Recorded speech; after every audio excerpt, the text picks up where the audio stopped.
Porque obviamente no pudimos completar esta segunda parte tan interesante, ¿no? Que habíamos hablado con el profesor Eduardo Sartelli, más conocido por algunos compañeros de izquierda como Sid Edward, ¿eh? Así que vamos a presentar al profesor Eduardo Sartelli. ¿Qué tal? ¿Cómo le va? Buenas tardes, profesor. ¿Qué tal? ¿Cómo andan? Todo bien, profesor, muy bien acá. Con mucho calor, Jujuy, le digo, muchísimo calor, 28 grados la temperatura. No, acá está muy bonito. Sí. Ah, bueno, estamos igual.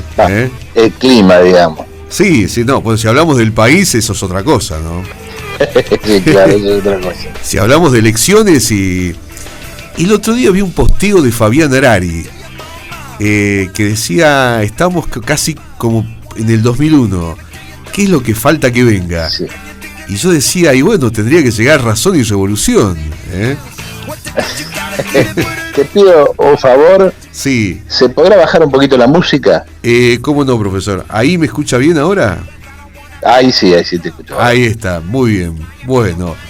Sí, bueno, en algún sentido está relacionado con lo que íbamos a hablar hoy, asunto de la nación, sí, el 2001 y lo que acaba de pasar, ¿no? Ajá. Yo escribí un libro que se llama La Cajita Infeliz, sí, que es sobre cómo funciona la sociedad capitalista. Uh-huh. Es parte de una trilogía que, por razones de la vida, nunca pude completar todavía, uh-huh, que tiene un segundo tomo que se llama Adiós a la Argentina, ajá, que es una explicación de por qué la Argentina está desapareciendo delante de nuestros ojos y no nos estamos dando cuenta. Y el episodio del 2001, al que vos lo diste por lo de Fabián, sí, y lo que pasó este fin de semana, mejor dicho, estos 2 fines de semana, ¿no? El día de la elección y sí, lo que acabamos de vivir esta semana, que fue tan intenso que parece que fue más largo, ¿no? Sí. Las elecciones fueron hace como un año. Tienen que ver con el agotamiento de la Argentina como Estado-Nación. Por eso también es importante pensar este problema. Estamos, digamos, presenciando la desaparición de la Argentina delante de nuestros ojos. Alguien puede decir que eso es imposible, que un país no puede desaparecer, pero bueno, desapareció la Unión Soviética, desapareció Yugoslavia, tenemos muchísimos ejemplos de países que desaparecen. En su momento Alfonsín habló de la balcanización como un peligro, sí, ¿no? Uno hoy podría decir de la siriación, digamos, por hablar de Siria, sí, o de muchas otras experiencias, donde la idea de que un país no puede desaparecer, sí, dividirse, fragmentarse, demuestra que es falsa, digamos. El imperio más largo de todos los tiempos, Inglaterra, no solamente, digamos, ya le queda poco de imperio, sino que además ahora incluso enfrenta problemas en su propio interior, es decir, lo que está planteado hoy es la independencia de Escocia, ¿no?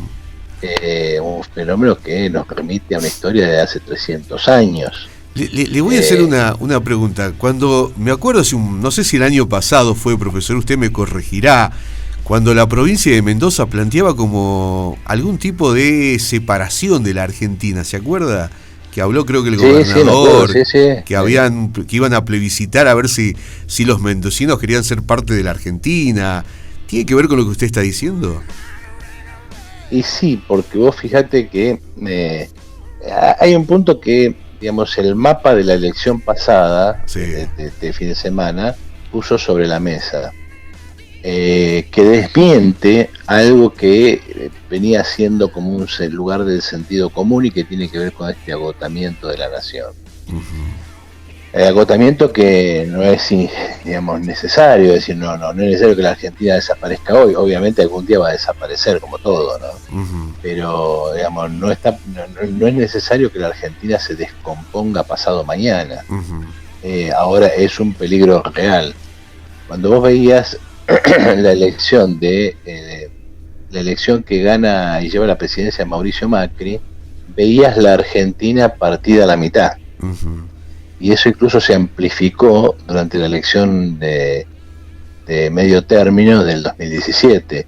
Veías la camiseta de Boca, Sí, ¿no? sí. Arriba azul, abajo azul o celeste y en el medio amarillo. Sí, sí. Era una forma gráfica de describir cómo funciona la Argentina.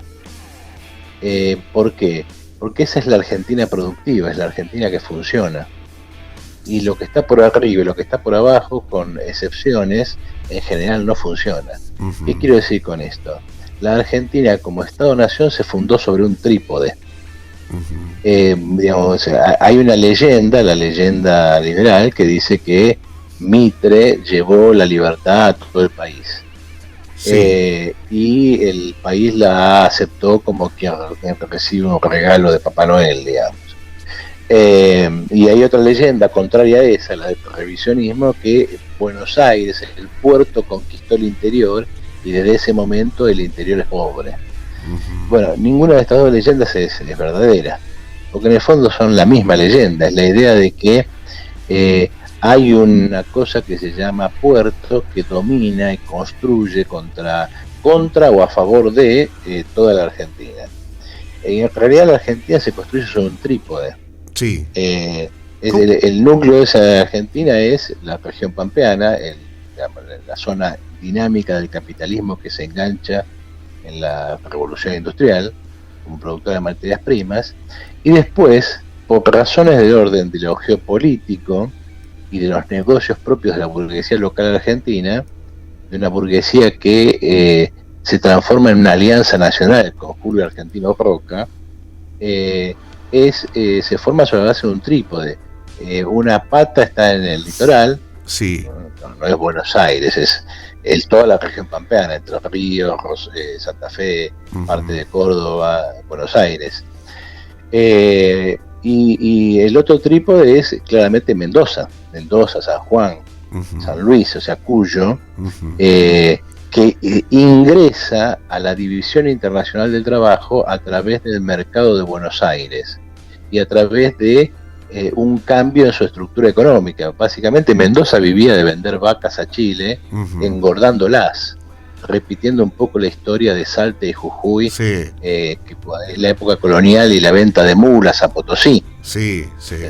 Se lleva el ganado, se lo engorda antes de pasar la cordillera, se lo hace pasar y se vende al otro lado.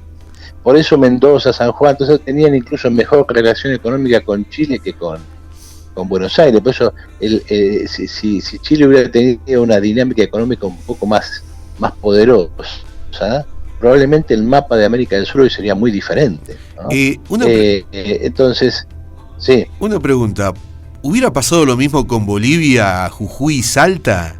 Porque había una relación mucho más cercana entre Jujuy y Salta con Bolivia, con Potosí, como dijo usted. Y mira, ahí hay varias historias, que algunas, digamos, como la Confederación Peruano-Boliviana, y esas que terminan mal. Uh-huh. Pero podríamos decir que si, los pájaros de la costa peruana hubieran cagado más, por ahí la historia hubiera sido diferente. Porque uh-huh. ¿Cómo se construye Perú? Perú se construye como Estado Nacional a partir de la expansión de las exportaciones de guano. Uh-huh. Yo a veces, y al elector, ¿cómo se llama? A la audiencia digo, bueno, Perú es un país fundado sobre la base de la mierda. No se ofenda, esa es la historia. La Argentina también se fundó sobre la mierda, pero la mierda de otro bicho. Digamos, la Argentina se fundó sobre la mierda de vaca, Perú sobre la mierda de los pájaros, que se usaba como abono en la expansión agrícola europea, ¿no? Y eso produjo un boom económico en Perú que le permitió darle una solidez al Estado y a partir de ahí construir la nación peruana, que es una nación tan difícil. Pero esto te muestra algo de lo que íbamos a hablar hoy, que la nación se construye sobre y desde el Estado, uh-huh. no preexiste al Estado. Por eso Hoffman habla de la nación como una invención. Uh-huh. Entonces, podría haber sido la historia muy diferente, claro. Jujuy y Salta podría haber sido provincias de un estado peruano, ponele, sí. O peruano-boliviano, si hubieran tenido, si esa expansión del guano se hubiese sostenido sobre bases un poco más amplias, uh-huh. ¿no? Todo esto bascula hacia el Río de la Plata, en parte porque, la potencia del capitalismo pampeano es muy grande, no tiene comparación. ni siquiera se compara con Brasil, es decir, tiene una potencia muy notable. Sí. Y entonces atrae muchos sectores. Uno de los que atrae es Mendoza, sí. Cuyo, sí. Y la forma de atraerlo es a través de incorporar a la burguesía cuyana a través de un negocio en el cual también participan capitales del litoral, que es el vino. Ahora, para que el vino llegue a Buenos Aires y no sea vinagre, es necesario que aparezca un invento que es el invento que permite que por primera vez haya países que no tengan ni costa marítima ni tengan ríos interiores importantes, o sea, el ferrocarril. Sí. Sin el ferrocarril, Rusia no existe, Estados Unidos no existe, la Argentina no existe. Y entonces el ferrocarril, que es una decisión estatal, y la tarifa subsidiando al vino mendocino, o sea, en el mundo supuestamente liberal, ahí hay una excepción. Se va a subsidiar el vino mendocino porque si no el vino portugués era más barato todavía. En ese contexto, entonces Mendoza se integra al orden nacional naciente y es una de las patas de este trípode. Y lo otro es Salta Tucumán, es decir, en la zona de los ingenios azucareros del noroeste, que no por casualidad van a beneficiarse de esta asociación. Por lo tanto, no es Buenos Aires la que conquista el interior. Acá hay una asociación de carácter nacional, donde se forman negocios nacionales que forman una clase dominante nacional, una burguesía nacional. Esa burguesía nacional es la que va a llegar al poder con Julio Argentino Roca, y que va a armar la Argentina tal cual es. Profesor, una pregunta que la venimos hablando con algunos amigos y profesores ahí sobre que uno, como usted planteaba, un anacronismo, ¿no? Pensar en que en la revolución o en la guerra de la independencia, este concepto de patria, cuando uno decía, bueno, Jujuy, Salta, Tucumán, era como que nosotros aprendimos que ya se consideraban argentinos y uno, a la luz de la explicación que usted va dando, es como que en ese tiempo todavía no había absolutamente nada definido. Es como que uno va entendiendo así. Le pasa que la patria, después uno, en esta mirada retrospectiva y anacrónica, tiende a juntar todas las veces que apareció la palabra y dice, allí estuvo la patria. Sí. Ahora, la patria significa en cada uno de estos momentos cosas distintas. Digamos, para Buenos Aires la patria es una cosa en 1830. Para Mitre la patria es otra cosa en 1860. ¿Sí? Para Mitre es un nacionalista en el sentido cabal de la palabra. Y ahí me dicen, no, pero si es liberal. Bueno, pero los liberales son nacionalistas. ¿Qué quiere decir que son nacionalistas? Que Mitre aspira a un territorio que va mucho más allá de Buenos Aires. Y es más, siendo él la expresión de intereses bonaerenses, después la unidad nacional se va a hacer contra una fracción de la burguesía bonaerense. Por eso Roca va a tener que someter a Tejedor, va a crear, se va a apropiar de la ciudad de Buenos Aires, la va a transformar en capital federal y va a construir una segunda ciudad, medio como una especie de hermana pobre de Buenos Aires, para que sirva de capital de la provincia, que es La Plata. ¿No? Entonces, estas historias te están mostrando que esto que se va armando, digamos, primero, terminó como lo vimos, porque las fuerzas que operaron llevaron en ese sentido, pero podrían haber llevado en otro. No es que era necesario que terminara así. Y segundo, en cada momento, lo que cada, digamos, fuerza social, o incluso cada personaje, denominaba su patria, era en realidad la expresión de sus intereses. Para algunos la patria era toda América Latina, para otros la patria era Salta, para Güemes la patria era esto que tengo acá. Ahora, la idea de patria nuestra no es la de Güemes, ni por asomo. No es que sea mejor ni peor, o sea, digamos, no tiene relación porque son momentos históricos completamente disímiles. Y además Güemes tiene otro problema.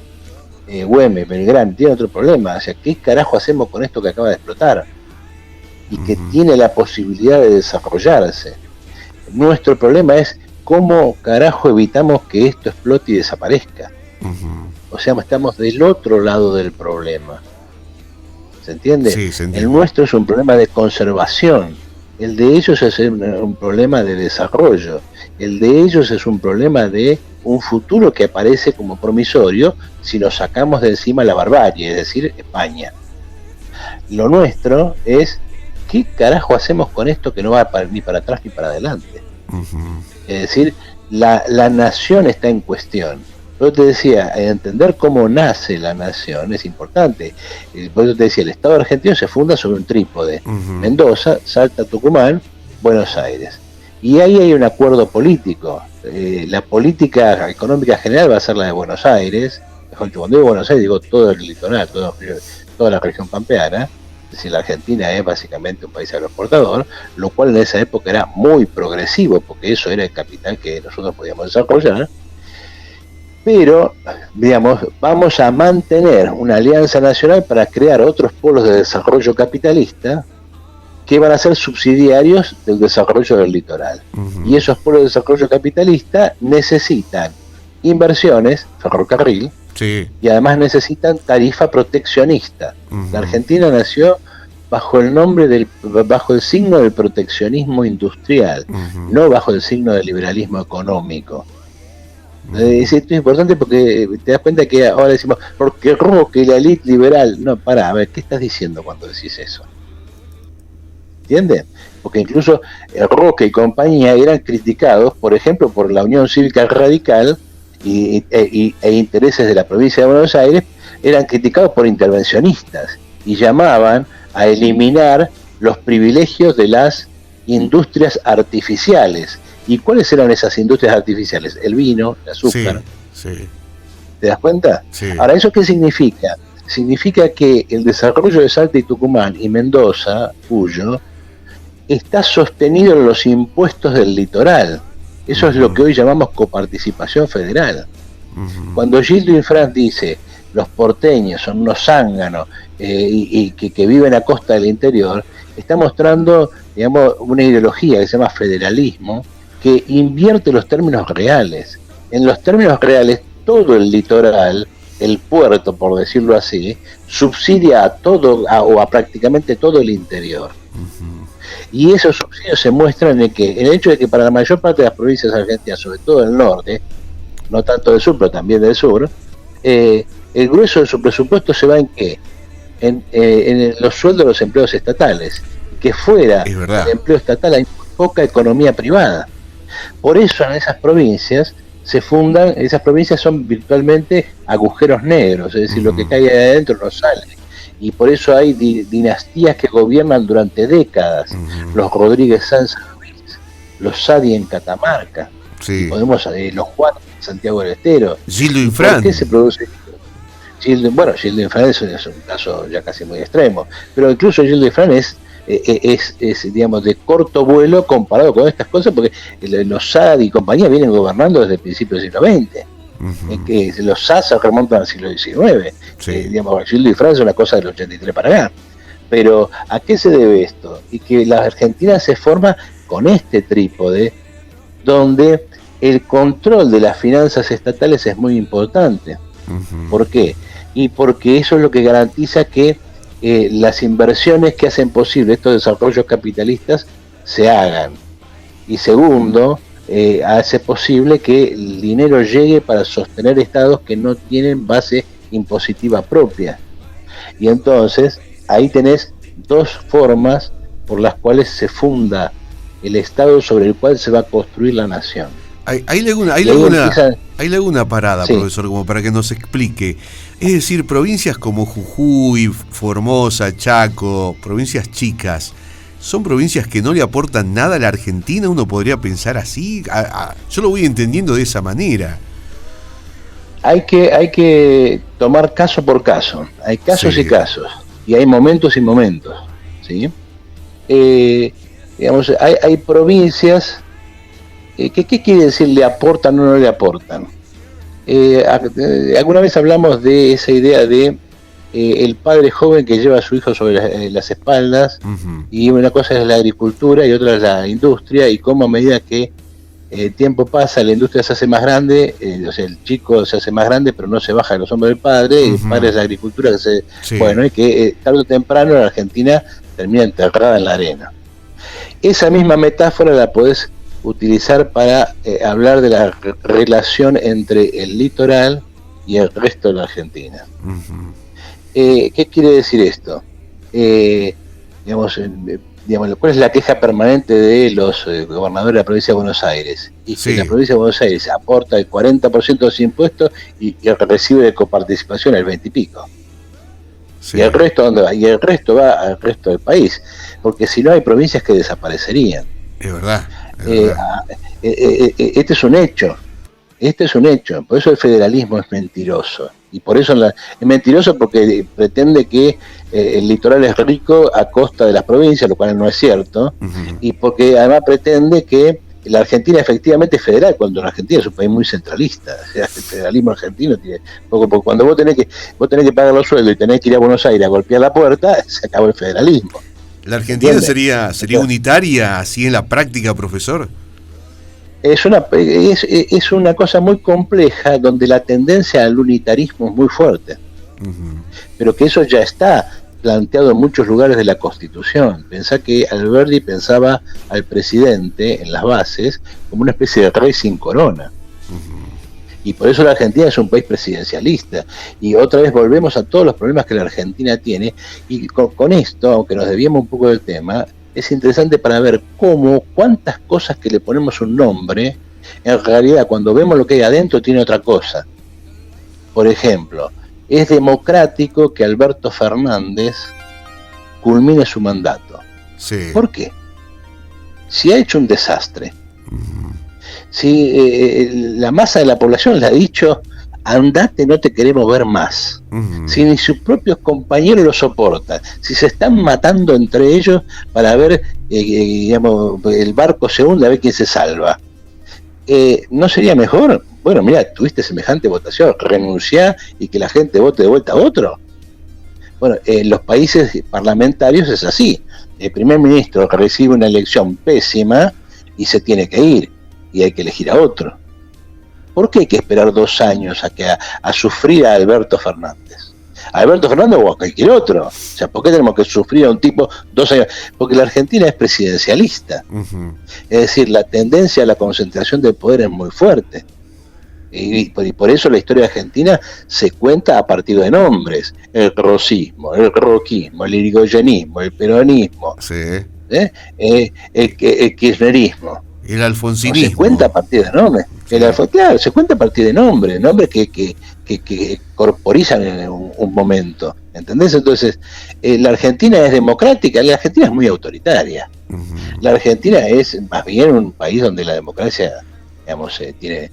me refiero a la democracia capitalista, no hablemos del socialismo, otras cosas, me refiero a la democracia burguesa. La democracia burguesa es muy autoritaria y está lleno de contradicciones, donde vivimos eternamente llamándole blanco a lo negro y negro a lo blanco. Ahí le podría hacer Entonces, cuando vos ves, ahí le podría decir, por ejemplo, con todos los decretos de necesidad y urgencia del presidente Fernández y los gobernadores en esta pandemia, no se ha respetado la Constitución. Esto tiene que ver con lo que usted está diciendo, que es autoritaria la democracia. El decreto de necesidad y urgencia ya de por sí es un instrumento sospechosamente autoritario. Primero porque, el decreto de necesidad de urgencia se afianza en el hecho de que se supone que hay una situación que obliga a...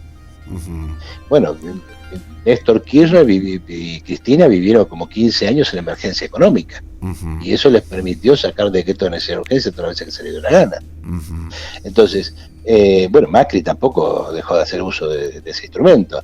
Es un instrumento, que efectivamente refleja esto. Puede estar más justificado empíricamente este decreto o aquel decreto, pero, salvo que vos estés en una guerra que te obliga a movilizar la población en cuestión de días porque te invaden. Salvo eso, no hay razón como para que después, pasado el tiempo de la urgencia, el Congreso se reúna y decida, estuvo bien, estuvo mal, lo hacemos cesar o no. Es verdad. Pero que en la Argentina eso no es así. La Argentina se armó sobre la base de que el eje del sistema político es el presidente, y del presidente para abajo se organiza todo. Esta estructura que yo te decía, se armó como un trípode, este Estado Nacional, está armando, juntando pedazos que, como vos bien dijiste, no necesariamente encajan entre sí porque cada uno piensa que la patria es otra cosa. Y son intereses que se van articulando. Ahora, en algún momento es necesario que toda esta gente piense que es algo. Y vos fíjate la dificultad de la nación argentina. La nación argentina tiene que salir de esta articulación de pedazos, ¿sí? Y cuando está saliendo de esa articulación de pedazos, le caen 6 millones de personas sobre la base de 1 millón. Es decir, viene la gran inmigración, porque Roca es el preludio a la gran inmigración. ¿No? Entonces, querías construir una nación con pedazos desparramados que vos ibas juntando. Acordate que alguna vez hablamos de la metáfora esa de que la Argentina es como una especie de espejo roto, o sea, se rompió el virreinato y entonces se partió ese espejo en grandes pedazos. Cada virreinato es una historia diferente, y que en el caso argentino ese espejo se volvió a caer y se volvió a romper, y esas son las provincias. Todo eso lo va juntando este proceso que llamamos organización nacional, y que culmina con Roca porque es el que logra hacer esta alianza, porque hace las inversiones y porque pone la plata. Y eso lo puede hacer porque tiene la aduana de Buenos Aires, y eso se puede hacer porque la economía del litoral crece espectacularmente, y entonces tengo plata, por ejemplo, para pagar los ferrocarriles. Claro. Por lo tanto, no es extraño que llegue un ferrocarril a Tucumán. ¿Y quién lo lleva el ferrocarril a Tucumán? Avellaneda. ¿Y qué es Avellaneda? Tucumano. ¿Y quién va a gobernar la Argentina llevando el ferrocarril de Tucumán a Salta? Roca, otro tucumano. Y después, ¿quiénes van a gobernar la Argentina dirigida por un tucumano? 2 salteños. A lo sumo aparece un cordobés que lo echa rápido, Juárez Selman, sí. Después aparecen los Uriburu y los Sáenz Peña.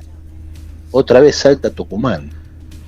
Es decir, acá vos tenés una situación muy extraña donde el poder económico está en el litoral, pero el peso de la política se controla desde el noroeste, a través del Senado. Por eso de ahí es de donde nace la maldición del gobernador de la provincia de Buenos Aires, porque el Estado Nacional se hace contra la provincia de Buenos Aires. La que es subordinada al Estado Nacional es la provincia de Buenos Aires. ¿Entiendes? Porque por eso le sacan la ciudad, etcétera, etcétera. Ahora, todo eso que ya más o menos Roca lo tenía armado, ¿no? Acordate que hablamos de la campaña, ¿cómo se llama? La guerra del Paraguay, la campaña del desierto, ¿sí? Y todo eso que Roca más o menos ya lo tiene armado, por eso decimos que Roca es casi el segundo padre, o si vos querés el tío. Se desbarajusta. ¿Por qué? Y porque de repente te aparecen 6 millones de personas entre 1880 y 1914, y esas 6 millones de personas hablan todos los idiomas de la humanidad. Es cierto que vos tenés 2 grandes bloques, italianos primero, españoles después, ¿sí? Pero es cierto que además los italianos no son italianos, porque en realidad el Estado Nacional italiano es todavía muy, muy endeble, y los propios italianos no tienen idioma. Por eso todavía nuestros abuelos, los que descendemos de italianos, ¿no? Hablan el dialecto, o sea, habla calabrés, habla toscano, ¿entendés? Habla genovés. Eso de ahí viene Genéise, alguna vez lo mencionamos. ¿Por qué? Porque el barrio de La Boca es lleno de inmigrantes genoveses, ¿sí? Y entonces, eso quiere decir que recibí gente que habla italiano, pero el italiano no existe. Los que recibí hablan variantes regionales, muchas de las cuales no se comprenden entre sí, porque el italiano es un invento, es el florentino, como el español es un invento, es el castellano. Y vos recibís catalanes, recibís gallegos, recibís andaluces, y además recibís de todos los lugares del mundo. Y entonces, ¿cómo haces con eso una nación? ¿Cómo hace que toda esa gente piense que, digamos, cuando aparece la bandera celeste y blanca tiene que llorar, y se la pone Messi o Maradona y te emociona? ¿Por qué? ¿Cómo se construye ese sentimiento nacional? Eso se construye, no está en los genes. Se inventa, en el sentido de es una acción estatal, y esa es la tarea que se va a dar Roca en su segundo gobierno, entre 1898 y 1904. Por eso en ese momento aparece el servicio militar. Es decir, vamos a hacer que todos los nacidos aquí sirvan a la patria. El ejército es la escuela de la ciudadanía y de la nacionalidad en su origen. Por eso vamos a hacer que en cada escuela haya un retrato. ¿De quién? De los héroes. Alguna vez lo hablamos eso. No sé si les conté la historia del cuadro famoso de Belgrano. Porque en cada aula tiene que estar la imagen de la patria, y ahí tiene que estar la imagen de los padres de la patria. Entonces, un cuadro de San Martín, sí, un cuadro de Belgrano, un cuadro de... El problema es que Belgrano no tenía cuadros. No sé si les conté la historia, no me acuerdo. No, esa historia no nos contó todavía, profesor. Le queda bueno, la historia de Belgrano es muy interesante. No sé cómo andamos de tiempo. Pero... Y por ahí la contamos en otro momento. Sería interesante cuando tocar ese. Sí. Pero digamos que Belgrano no tenía cuadro. Queda ahí. No tenía una figura. Belgrano no tenía cuadro, y los alumnos siempre preguntan lo mismo. Los alumnos de secundario, cuando tienen un profesor de lenguado como yo. Profe, Belgrano era gay. En realidad usan otra palabra que por decoro no la vamos a usar. Obviamente. Pero entonces ahí hay que contar toda una historia que es muy interesante. ¿No? Muy interesante. Pero bueno, todo eso hay que hacerlo ¿para qué? Para que se construya la idea de nación, porque los chicos van a pasar 5 horas por día, 5 días a la semana, 4 semanas al mes, 10 meses al año, a lo largo de 7, 10 años, y ahí en la escuela les van a explicar que son argentinos, y les van a hacer formar, tomar distancia, vestirse de blanco, o sea, la unidad, lo indiferenciado, todos somos iguales ante la patria, cantar la misma canción, desfilar como soldados. Toda esa liturgia la impone un ministro que se llama Ramos Mejía, en 1902 aproximadamente.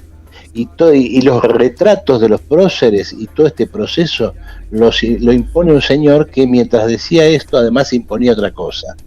¿Sí? Se llama Miguel Cané. Sí. Miguel Cané, el autor de Juvenilia, sí, unos muchachitos que del Colegio Nacional de Buenos Aires que se divertían haciendo joditas a los profesores. Miguel Cané es parte del proceso de construcción de la nación, de la simbología nacionalista, pero también es parte de la sanción de la ley de residencia, es decir, la ley por la cual se podía expulsar del país a todo obrero que tuviera actividad sindical. La ley de residencia es una de las leyes más negras de la historia argentina. Recién fue la primera ley represiva contra los obreros, y recién fue derogada por el gobierno de Ilia. Estos personajes están buscando que esta población, que es tan heterogénea, que nació de soldar más o menos un espejo roto, que además ese espejo roto después fue pisado por 6 millones de tipos que vienen de las variantes más distintas del mundo y hablan otros idiomas, y necesitamos que todos hablen el mismo idioma y que todo el mundo. ¿Por qué necesitamos eso? Primero porque es un elemento de control social. Vos sos argentino, tenés que comportar de ciertas maneras. Sí, es verdad eso. Tenés que odiar a cierta gente. ¿A quién tenés que odiar? A otra gente que no es como vos. ¿Y por qué no es como yo? No tiene importancia, no es como vos. Son chilotes, son bolitas, son paraguas, son brazucas. Es decir, el nacionalismo siempre establece una diferencia que muchas veces linda con el racismo, ya sea biológico o cultural. Nosotros venimos de los barcos. Bueno, ¿te das cuenta qué tan profundo es? Y cómo eso está metido, que cuando alguien habla espontáneamente le sale eso. Porque la verdad de lo que la gente piensa sale cuando la gente no piensa en lo que habla. Es decir, cuando habla espontáneamente. Y los argentinos, porque los brasileños salieron de la selva, claro, son todos monos. Sí. Y los mexicanos vienen de los indios, claro, son población salvaje. Sí. Y los argentinos venimos de Europa porque bajamos los barcos. ¿Te das cuenta el racismo que está metido en eso? Pero así se construyó la nación argentina. Y así no te extrañe que ignoremos algo de lo que hablamos no hace mucho, a saber que la Argentina se construyó sobre 3 genocidios. La campaña del desierto, la campaña del Chaco y la guerra del Paraguay. Inclusive, pero ¿por qué vamos a considerar eso un crimen? Si eso no era gente, eso eran indios. ¿No viste el billete de 100 pesos, el original? Está Roca en la campaña y no están los indios. Es verdad, sí. ¿Entendés? Y vos ves el monumento a Roca y están los Roca arriba de su caballo, ahí en la diagonal sur de Buenos Aires, ¿no? Roca en su caballo, como un general europeo, y los indios abajo mirándolo como si, bueno, por fin vamos a salir de pobre porque llegó acá la civilización bienhechora. Ni hablar lo que pasó con los indios del Chaco. Obviamente la guerra del Paraguay, pero ¿cómo no vamos a ignorar esos genocidios? Si para nosotros, en la constitución de la nacionalidad argentina, esas no son personas. No son personas, ¿por qué? Porque nosotros bajamos de los barcos. Es verdad, profesor. ¿Te das cuenta cómo la nacionalidad contiene elementos de perversidad ideológica muy profundos? Hasta yo le diría, y no sé si usted está de acuerdo conmigo, hasta hay un cierto racismo entre argentinos también, profesor. Lógico, porque en la Argentina no hay indios. Vos sabías que en la Argentina no hay... ¿Dónde viste un indio vos? En la Argentina no hay indios, pero no en el sentido social de la palabra, que es lo que yo afirmo patoteramente. No hay indios en el sentido racial, que es lo perverso. Pero cuando uno dice no hay indios, lo que está diciendo es acá no hay población que no viva de modo capitalista. A ver, John Esguala, ¿no?, que es uno de los dirigentes de ciertas variedades, de ciertas alas de la comunidad mapuche, no es un indio, es un obrero de la construcción, es un albañil.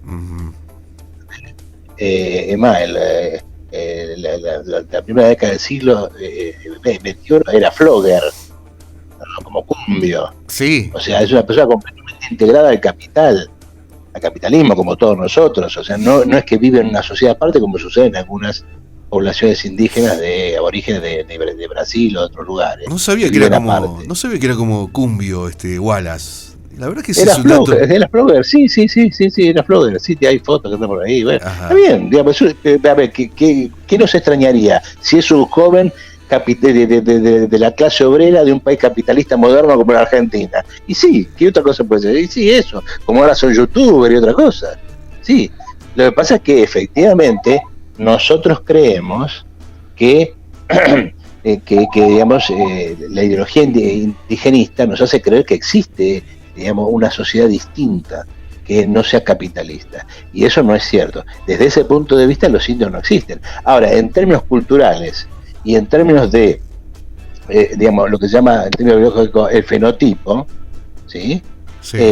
¿Cómo vamos a decir que en la Argentina no tenemos raíces aborígenes? Sí. Eso es absurdo. Aquí en Jujuy tenemos una cantidad impresionante de gente que es de origen aborigen. Pero hay muchos en la Argentina, pero no en Jujuy, acá en el conurbano. ¿Cuánta gente de Salta, Jujuy ha venido al conurbano de Buenos Aires?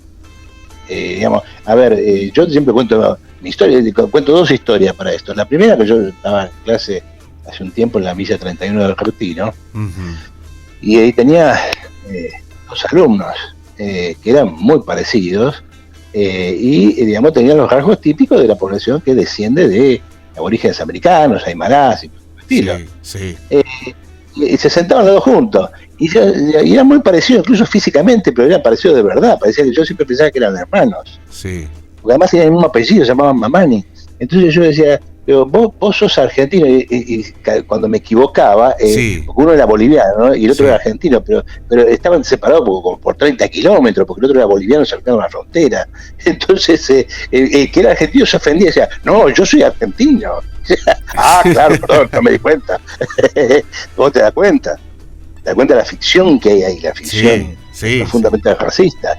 La otra historia que yo cuento es la de mi abuela. O sea, es muy probable que yo tenga antepasado mapuche. ¿Por qué? Pues yo vengo de antepasados italianos, obviamente. de hace mucho tiempo. Mi bisabuelo llegó a 1880 a Río de la Plata. Pero y por parte de mi mamá, de españoles andaluces, ¿no? Y mi abuela del sur tenía algún ascendente portugués, toda una mezcolanza, ¿no? Muy típica de Argentina. Pero mi abuela, en su momento, llegó a ser la mujer más vieja del pueblo donde yo nací, Perito Moreno, sobre la cordillera patagónica de Santa Cruz. Y entonces le daban una medalla, porque era la mujer más antigua del pueblo, más vieja del pueblo. Un año apareció uno que tenía un año más y perdió, decía, pero se murió. Entonces recuperó la medalla rápidamente. Entonces, cada tanto hablábamos por teléfono y había aparecido en el pueblo una señora que era muy parecida a ella, que decía ser su hermana. Uh-huh. Pero esta mujer era mapuche. Entonces yo me acuerdo de haberla llamado por teléfono alguna vez y decía, hola abuela, ¿cómo anda la India? Cuando yo le decía eso, la cantidad de insultos que recibía. No, yo India no soy. Bueno, pero vos las mirabas a las dos y eran como gotas de agua. Claro. O sea, si mi abuela no tenía algún ascendente mapuche, mapuche o algo parecido, ¿viste? Le pegaba en el palo. Sí. Bueno, pero es que ser argentino es ser eso, es ser una mezcolanza de cosas.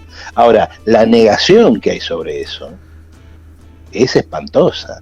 Uh-huh. Y tiene que ver con el racismo. Es verdad. Y es espantosa. Ahora, ¿eso qué es? Y eso es la nación. Ese es el problema de la nación. Esto tiene que ver con... Crea una falsa homogeneidad. Esto tiene que ver con todo lo que usted ha descrito, profesor, ¿no? Lo de Miguel Canel, lo que se ha venido haciendo desde la ley 1420 de educación, ¿no? Hasta ahora uno podría interpretar de esa manera. Claro, pero vos fíjate que con qué cosas perversas tiene la historia. Que no se arregla hablando de que somos un estado multiétnico, al estilo boliviano, de muchas naciones, porque no es cierto. Acá no hay muchas naciones, hay una sola. Uh-huh. Con población que puede tener el origen fenotípico, biológico, cultural, que a vos se te dé la gana. Pero la Argentina es una sola nación. Pero no porque está bueno que lo sea o está malo que lo sea, es porque es así. Uh-huh. Acá hay una sociedad capitalista unificada y los argentinos viven igual, según la clase social a la que pertenezcan, en la punta de Jujuy, al borde, o de Salta, al borde de Bolivia, sí. Y en Puerto Almanza, allá abajo en Tierra del Fuego, uh-huh. Teniendo enfrente a Puerto Williams chileno, en Tierra del Fuego. Y es lo mismo, sos obrero y vivís de determinada manera, sos burgués y vivís de otra. El problema no pasa por ahí. Hoy por hoy esas identidades tienen otra función, es crear la idea de que la sociedad argentina y sus problemas no tienen que ver con las clases sociales y con el capital, sino que tienen que ver con configuraciones culturales. Uh-huh. Con que el problema es que no hemos maltratado a los mapuches. No, mira, los mapuches como población distinta de la capitalista ya no existe más. Jones Wallace es un albañil. Uh-huh. Sus problemas tienen que ver con que es obrero. Uh-huh. ¿Se entiende? Sí. Esto es muy importante a la hora de discutir problemas sociales. Sí, decime. Se nos ha ido el tiempo, profesor. La verdad que, pero espectacular lo que yo estas entrevistas las voy compartiendo en los grupos de WhatsApp y esto se va distribuyendo ahí, muchos lo van escuchando, así que es interesantísimo lo que dice con docentes, profesores de historia, la vamos compartiendo, la verdad que es maravilloso. Después debatimos, le digo, profe, usted no sabe, ¿eh? Así que... Bueno, me alegro, porque esa es la función de la cuestión. No que estén de acuerdo conmigo, sino que por lo menos se discuta algunas cosas desde un ángulo que no es común, digamos, ¿no? La semana que viene, ¿qué nos quedaría? Usted que yo por ahí pensaba hay un tema muy interesante que tiene que ver con esto de la noche de los lápices, porque hay versiones, unos dicen que no, que eran montoneros los chicos, otros dicen que no, que eran inocentes. Y estaría interesante hablar de ese tema, profesor. Sí, ahí lo que se juega es la diferencia entre víctima y militante. Uh-huh. Uh-huh. Y si los desaparecidos eran culpables o no. Uh-huh. Y el problema ahí es la noción de culpa. Uh-huh. ¿Culpable de qué? Yo te voy a decir algo que es muy fuerte, que seguramente va a generar polémica. Desaparecieron porque eran culpables. Uh-huh.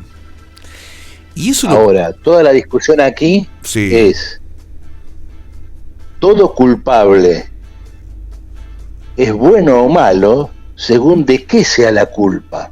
Uh-huh. Y todo lo bueno o lo malo depende de en qué lugar te parás. ¿Se entiende? Se entiende, profesor, pero ahí la dejamos ahí picando para la semana que viene. ¿Puede ser? Dale. Puede ser. Dale, sí. Porque todo lo que usted nos dice, todo lo que usted está enseñando, y acá hace docencia, obviamente, son cosas que en la escuela secundaria o en la facultad o en el profesorado no se dice. O por lo menos yo aquí en Jujuy nunca hemos hablado de estos temas, profesor. Así que es todo un hallazgo esto, le digo.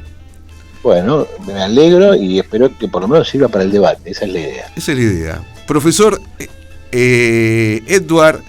Sir Edward Sartelli. ¿Quién le había puesto eso? Creo que era alguien del FITU, si no me equivoco. Chipi, Cristian Castillo. Cristian Castillo. Bien. Aquí están contentos los del FITU, están felices. Sí, hicieron una gran elección, 23%. Con Alejandro Vil, que está a la cabeza. Sí, está exultante. Está muy bien, digamos. Es bueno festejar cuando uno obtiene una buena elección. El tema es que, digamos, elecciones como esa se repiten a lo largo de la historia reciente de la izquierda. En algún momento es del Caño en Mendoza, en otro momento es el Partido Obrero de Salta, ahora es en Jujuy, en otro momento es en otro momento. En su momento fue el Partido Obrero en Santa Cruz. El tema es si la izquierda, y con esto no quiero aguarle el vino a nadie, ¿no? Sí. El tema es si la izquierda realmente avanza o está estancada. Cuando vos ves 2013, 2017, 2021, a la izquierda lo vota la misma cantidad de gente, pase lo que pase. Esté quien esté y vayan las cosas como vayan. Y eso es un problema. Algún día, si querés, lo charlamos. ¿Cómo no, profesor? Como siempre, claro, conciso y preciso, el profe Edward Sartelli. Un abrazo grande, profesor, y buen fin de semana para usted. Un abrazo para vos y para la audiencia. Hasta luego, profesor. Hasta la próxima. Una entrevista maravillosa, un profesor espectacular, es un gusto tenerlo aquí en vivo. La verdad que nos damos este lujo, es un lujo tener este profesor, digo con todo respeto, al profesor Edward Sartelli. La verdad que es un gustazo tenerlo. Qué maravillosa entrevista la de hoy, y la vamos a compartir. Los que quieran tenerla, obviamente, la pueden pedir. En los que nunca pasan de moda.